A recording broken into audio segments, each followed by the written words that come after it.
Hello，大家好，我係吳師傅。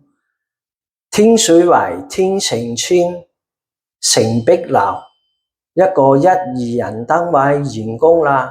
今晚同大家分享呢間屋咧就係局部裝修嘅，鋪木紋地板磚啦，層底批灰又有啦，改下水電啦。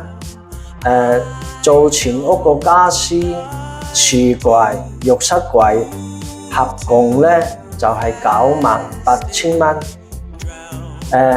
入門口右手邊咧就係擺個大嘅雪櫃。呢個位置咧偷個位咧就係做個鞋櫃嘅。入到房間入邊。呢個位置咧就係做一組8尺嘅大衣櫃，同埋做一張5尺嘅床。呢間房入邊就係咁多。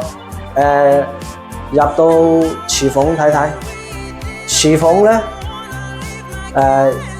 又係正常個做法。呢個廚房咧就比較細。盡量偷到個位擺到個洗衣機。櫥櫃咧就係我哋公司嘅亮點貨，強化玻璃面板，20mm 厚嘅石英石台面。呢個廚房咧做出嚟效果就係咁樣。廁所咧就係簡單啲，做一組咧就浴室櫃啫。呢間屋咧做出嚟呢間屋咧雖然係細，做出嚟個效果咧非常實用。我哋個工程咧最主要咧平、靚、快，準時起貨。